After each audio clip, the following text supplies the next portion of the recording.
हिंदुस्तान के आशिके रसूल मदीना गए, चप्पल उतार लिया, जूता उतारा। अब तपती हुई रेत में कि जिसमें पांव पड़ता है तो दिमाग खौल जाता है, जैसे चूल्हे पर फांदे, और उसमें आंवला निकल आता है, फोका निकल आता है। उन्होंने जूता उतार लिया, तपती रेत पर रख लिया। लोगों ने कहा कि हुजूर आप कैसे आदमी हो, क्यों खुद को मुसीबत में डाल रहे हो? जूता इसलिए उतारा है, क्या पता जूता उस जगह पड़ जाए जहां नबी के कदम पड़े थे। अल्लाह अकबर। ये आशिक कौन थे? हजरत नानों की दुआ कीजिए अल्लाह उनके दर्जात को बुलंद फरमाए। आमीन। बहुत सारे लोग मदीना से आते हैं, तबर्रुक में तस्बीह देते हैं, तो कहते सुभान अल्लाह। तबर्रुक में आगे समसम मिलता है, अल्हम्दुलिल्लाह बिस्मिल्लाह करके पी लेते। खजूर मिलती है, बड़े जज्बाती होकर के उस तबर्रुक को कबूल करते। लेकिन कुछ लोग टार्च लेकर के आते, वो टार्च देते हैं, उसमें लिखा रहता मेड इन चाइना। ये आदमी जब पकड़ता है, यार तुम मदीने का तबर्रुक दे रहे हो, उसमें चाइना लिखा हुआ है।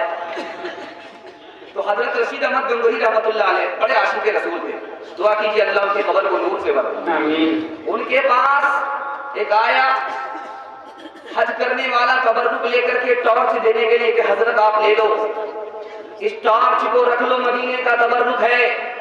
तो आपने दोनों हाथ से लिया और होंठ से चूमा, आंखों से लगाया।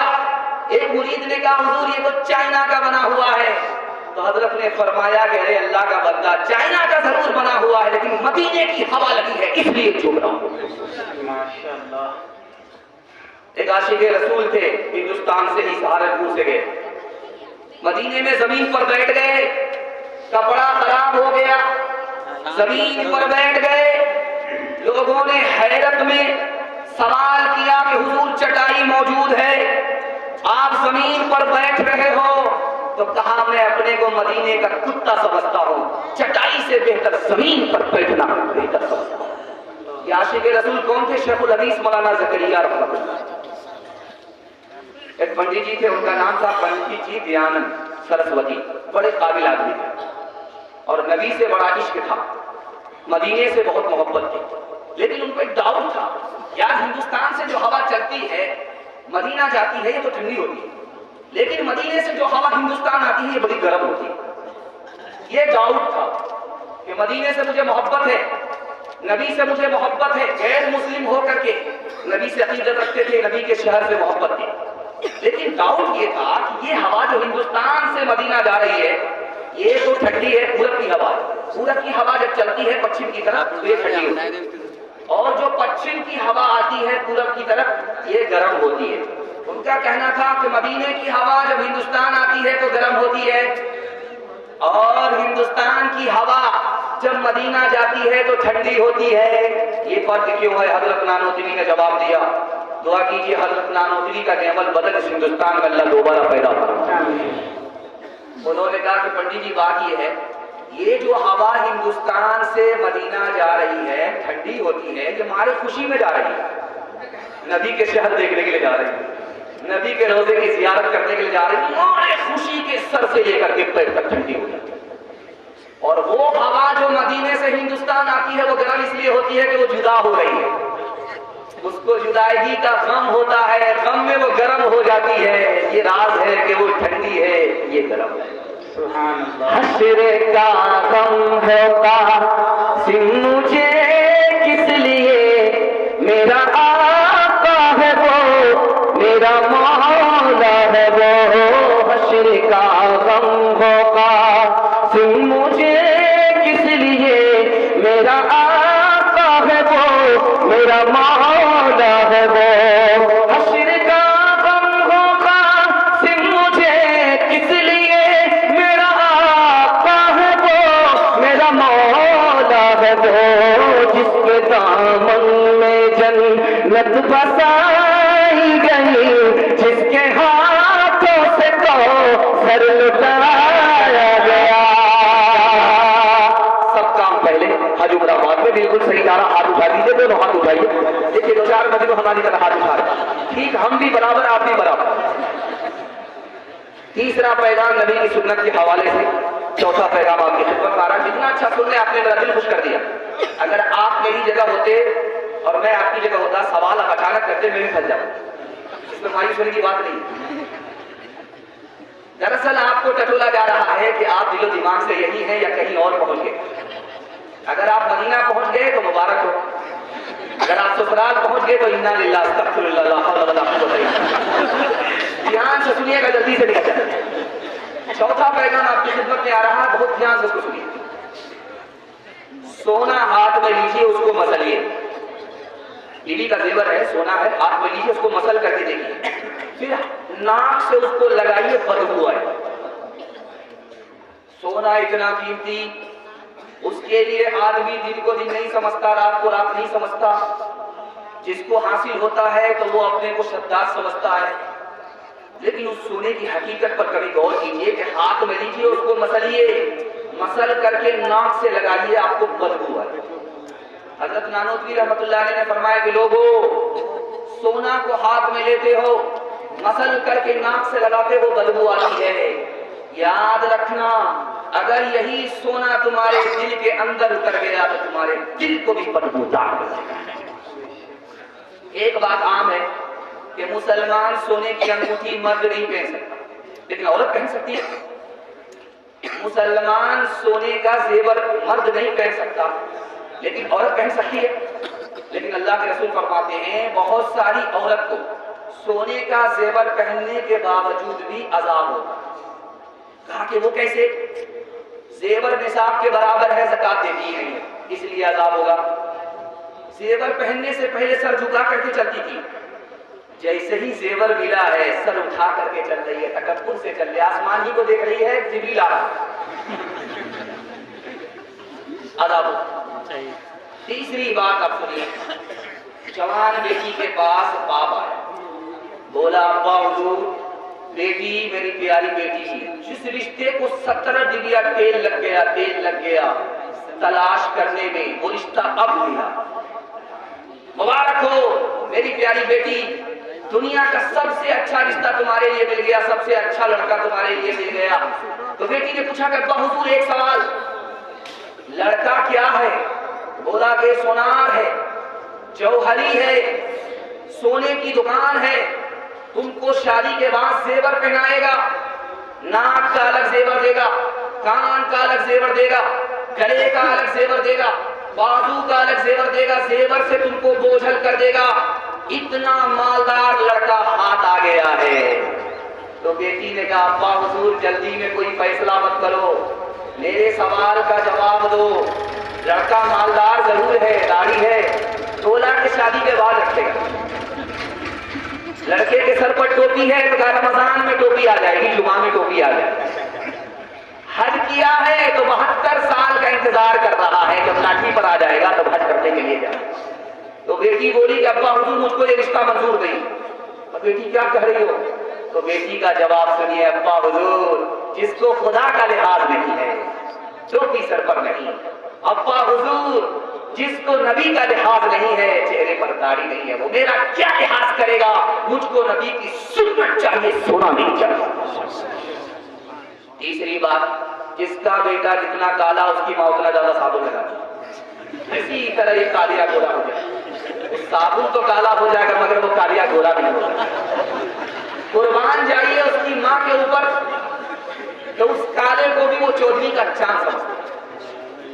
मोट मोटे हैं, बिल्कुल काला कोयला लड़का है, दरवाजे पर दस्तक देखा है, बाप निकल करके आया, उस जवान से पूछा क्यों आए हो? तो तुम्हारी बेटी का हाथ मांगने के लिए आया।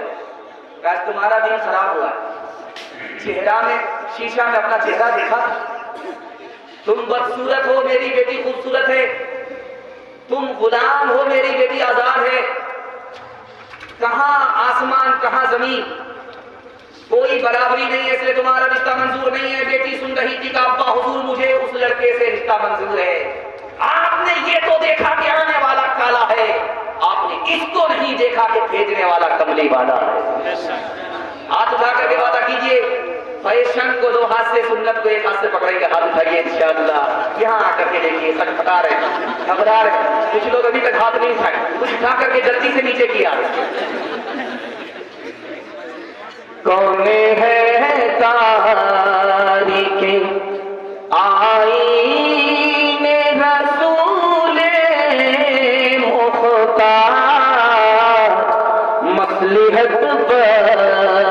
की है किसके अमल का मेयार, हो गई किसकी निगाह तर से सलफ से बेजार, किसकी आँखों में समाया है शियारे अग़यार, कल्ब में सांस नहीं, रूह में एहसास नहीं, कुछ भी पैगाम मोहम्मद का तुम्हें पास नहीं, कुछ भी पैगाम। कुरान के हवाले से पैगाम सुनने के लिए आप लोग तैयार, जोश के साथ हाथ उठाइए इंशाअल्लाह। सात मतलब उल्टा सीधा कीजिए, सब माफ, लेकिन खत्म होने से पहले संभल जाइए, वरना जनाजा पढ़ने में मेरे को देर नहीं लगेगी। बहुत खूबसूरत पैगाम आपकी खिदमत में कुरान के हवाले से आ रहा है। अल्लाह जज़ाए खैर दे। माइक वाले की सर्विस इतनी अच्छी हो गई है, पता नहीं इनकी शादी हो गई है या होने वाली है। खैर अल्लाह कबूल सूरत कबूल सीरत दीदी अता फरमा। इसकी सर्विस बहुत अच्छी है, बहुत अच्छा माइक, बहुत अच्छे सामाई, बहुत अच्छा मजमा। बस खौफ यही है कि अल्लाह इस जलसे को जिंदगी भर के लिए कबूल फरमा। ध्यान से सुनिएगा, बड़ी जल्दी से निकल जाएगा। कुरान तीन चीजों का नाम है। अंधेरे से जो उजाले की तरफ लाए, इसी का नाम कुरान है। कुरान तीन चीजों का नाम है। जो पस्ती से उठाए, बुलंदी की तरफ ले जाए, कुरान इसका नाम है। कुरान तीन चीजों का नाम है। जो गलत रास्ते से निकाले, सीधे रास्ते पर ला करके खड़ा कर दे, इसका नाम कुरान। पूरे कुरान पर अमल करना है तो आपको सिर्फ तीन काम करना है। तीन काम के लिए कुरान नाज़िल हुआ। शेख अहमद अली लाहौरी रहमतुल्लाह अलैह पाकिस्तान के सबसे बड़े शेख तफसीर, उन्होंने लिखा कि 6666 आयत पर अमल करना आदमी चाहे बहुत मुश्किल है। 540 रुकू पर अगर अमल करना चाहे बहुत मुश्किल है। लेकिन पूरा कुरान तीन काम के लिए नाजिल हुआ। तीन काम पर आदमी खड़ा हो जाए, पूरे कुरान पर अमल हो जाए। अल्लाह की इबादत के लिए कुरान आया, रसूलुल्लाह की इताअत के लिए कुरान आया, मखलूक की खिदमत के लिए कुरान आया। तीन काम पर मुसलमान खड़ा हुआ, पूरे कुरान पर अमल हो गया। देखिए ये एक्सरे मशीन, आप उसमें जाइए तो मुकम्मल आपका नक्शा उतार देगा कि आपके अंदर है क्या। एक्सरे मशीन आज भी मुसलमानों को अपने अंजाम मालूम करने के लिए कुरान ही है। अगर आप ये जानना चाहते हमारी दुआ कबूल होती है कि नहीं, ये भी आपको कुरान बताएगा। कुरान पर अमल है, कुरान की तिलावत है तो दुआ कबूल, वरना कोई दुआ कबूल नहीं। हमारा दिल जिंदा है या मुर्दा है, ये भी कुरान ही बताएगा। इस दिल के अंदर कुरान है तो ये जिंदा, अगर दिल के अंदर कुरान नहीं तो ये मुर्दा है। इसकी पहचान ये है कि जगाने के बाद भी नहीं जागता है। खुदा से हमारा ताल्लुक है, ये भी आपको आप कुरान ही बताएगा। अगर कुरान से ताल्लुक तो खुदा से ताल्लुक, अगर कुरान से ताल्लुक नहीं तो खुदा से कोई ताल्लुक। एक आदमी का बेटा बीमार हुआ, लखनऊ गया ठीक नहीं हुआ, बनारस गया ठीक नहीं हुआ, मद्रास गया ठीक नहीं हुआ। किसी ने कहा कि देखो दो काम कर लो तुम्हारा बेटा ठीक हो जाएगा, कुरान खानी कर लो, कुर्बानी कर लो। वो एक नंबर का कंजर, कंजूस, मक्खी चूस बकीर था, फूटी कौड़ी किसी को देता नहीं। वो बोला कि बात तो सही है, लेकिन अभी हमारी बकरी जो है गांव से बाहर गई है, उसको आने में देर है, बेहतर यह है कि कुरान खाली हो जाए। तो कहने वाले ने कहा कुरान तो जबान पर है, मौन दिल के अंदर उतर गया। जिसको अंदर होना चाहिए वो तो जबान पर है, जिसको जबान पर होना चाहिए, जेब में होना चाहिए, वो दिल के अंदर चला गया। एक लड़की निकली हम्माम से, गुस्ल करके सुरमा लगा करके, एक लड़का उसके पीछे जा रहा, तो लड़की के सामने आकर के कहता है ज़य्यन्ना हालिन नाज़िरीन, देखने की चीज तो ये है, माशाअल्लाह क्या गज़ब भूल जा रही है। तो लड़की पीछे मुड़ करके कहती हाफिज़नाहा मिनश शैतानिर रजीम, शैतान से अल्लाह की पनाह मांग। लड़का आगे बढ़ता है, लड़की को चोट करता है, युरीदु अन नअकुल मिनहा व ततमइन्ना कुलूबुना, अरे हम तो तुमसे फायदा उठाना चाहते हैं, लड़की ने झट से जवाब दिया, लन तनालुल बिर्रा हत्ता तुनफिकू मिम्मा तुहिब्बून, बगैर निकाह के, बगैर महर के करीब नहीं आ सकते। तो लड़का कहता है वल्लज़ीना ला यजीदून निकाह, मेरे पास पैसा नहीं तो क्या करेंगे। तो लड़की कहती उलाइका नाम मदून, इनके सामने क्यों मधुर है, मेरे पैसे की आशिक की क्या कीमत, कोई कीमत नहीं है। तो लड़का खिसियानी बिल्ली खंबा नीचे कहता है लानतुल्लाहि अलैह, अल्लाह की लानत तुम्हारे ऊपर है। लड़की कहती है ज़करी मिस्लु हज़्ज़िल उनसैयैन, मुझ पर सिंगल है तुम पर डबल है। इस सहीफे की सहीफा में निराली शान है, इसके हर हर लफ्ज़ में इरफानी ही इरफान है। कुछ नहीं सकता किसी से, सुन लो कुरआन का चरा, कुछ नहीं सकता किसी से, सुन लो कुरआन का चरा, कुछ नहीं सकता किसी से, सुन लो कुरआन का चरा, कुछ नहीं सकता किसी से, सुन लो कुरआन का चरा, कुछ नहीं सकता किसी से, सुन लो कुरआन का चरा, आंधियों खुद आज़मा दो, सामने मैदान क्या बात है, आंधियों खुद आज़मा दो, सामने मैदान है।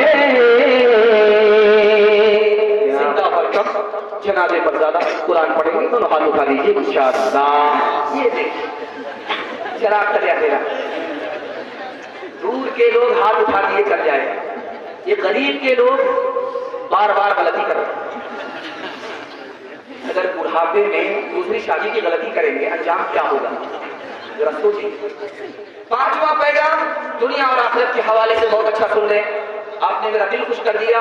मुझे तो महसूस हो रहा है कि जलसा अभी मगरिब के बाद शुरू हुआ और आप इतना ताजा दम है, आपकी पेशानी इतनी चमक रही है कि देर रात तक भी आपको जलसा सुनाया जा सकता है। लेकिन अगर मैं ये गलती करूं तो मेरा पंक्चर हो जाए। ध्यान से सुनिएगा, दुनिया और आखिरत के हवाले से बहुत खूबसूरत पैगाम आपकी खिदमत में आ रहा है। 200 साल की उम्र का आदमी जिंदा है, अमीर मुआविया रज़ी अल्लाह अन्हु का दौर है। गए मुसाफा किया, कहा कि 200 साल दुनिया में जिंदा रहे, दुनिया को तुमने कैसा देखा। बोला यार दिन के बदले दिन, रात के बदले रात, नेकी के बदले नेकी, बुराई के बदले बुराई, ये दुनिया बराबर बराबर है, 50-50 है। नूह अलैहिस्सलाम दुनिया का सबसे पहला इंसान जिसकी उम्र सबसे ज्यादा, दुनिया का सबसे पहला इंसान जिसकी उम्र सबसे ज्यादा हुई है, उससे कम बाकी इंसानों की हुई है, उससे ज्यादा नहीं हुई। दुनिया का वो इंसान जिसकी सबसे लंबी उम्र हुई है वो कौन थे? हजरत नूह अलैहिस्सलाम। उनसे पूछा गया कि 950 साल, 1000 साल आप जिंदा रहे, आपने दुनिया को कैसे महसूस किया? कहा कि मकान है, उसके 2 दरवाजे हैं, एक दरवाजे से आदमी दाखिल हुआ, दूसरे दरवाजे से निकल गया, मैंने दुनिया को ऐसा ही महसूस किया। याकूब अलैहिस्सलाम के पास मलकुल मौत आ गए, अब चलिए ऊपर। कहां ऊपर? आगे बहुत ऊपर। तुम भी अजीब आदमी हो, ऊपर ले जाने के लिए आगे कोई नोटिस भी नहीं दिया पहले। कहा कि 4 नोटिस दे चुका, आपके कच्चे बाल सफेद हो गए, ये पहला नोटिस। आपकी ताकत घट गई, कमजोर हो गए, दूसरा नोटिस। आपकी कमर झुक गई, लाठी पर आ गए, ये तीसरा नोटिस था। आपका नाती आ गया दुनिया में आपकी जगह लेने के लिए कि बड़े मियां कुर्सी खाली करो, बहुत कुंडली मार करके बैठे हुए थे दुनिया में, ये चौथा नोटिस आया। उसके बाद एक बूढ़ा था, 1 नंबर का बनिया था, बेटे लोग कहते थे हाथ जोड़ करके अब्बा हुजूर दुनियादारी को छोड़िए, दीनदारी कीजिए। तो बोलता है एक सफर है, ईरान से खैनी लेकर के चलूंगा चाइना, पैदल चाइना जाऊंगा, वो खैनी को चाइना में बेचूंगा, उससे जो पैसा आएगा चाइना का बर्तन खरीदूंगा, उसको लेकर के पैदल आ जाऊंगा यमन, चाइना के बर्तन को यमन में बेचूंगा, उससे जो पैसा आएगा यमन की चादर खरीदूंगा, उसको लेकर के सीधे रूम आ जाऊंगा, उस चादर को बेच करके जो पैसा होगा रूम के अंदर रेशम खरीदूंगा, उसको लेकर के दोबारा ईरान आ जाऊंगा, उसके बाद दुनियादारी छोड़ूंगा।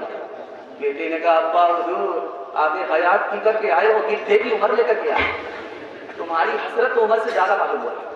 एक आदमी रात में सोया, ख्वाब बड़ा अजीब देखा कि दांत हमारे सारे गिर गए, बड़ा घबराया। किसी आलिम को बुला करके उसने पूछा कि भाई मैंने ख्वाब बड़ा भयानक देखा कि दांत मेरे सारे गिर गए, ये ख्वाब मैंने देखा, क्या मतलब हुआ? का हुजूर मतलब ये है कि सारा खानदान आपके सामने खत्म हो जाए। तो बड़ा मनहूस है, जेल में डाल दो।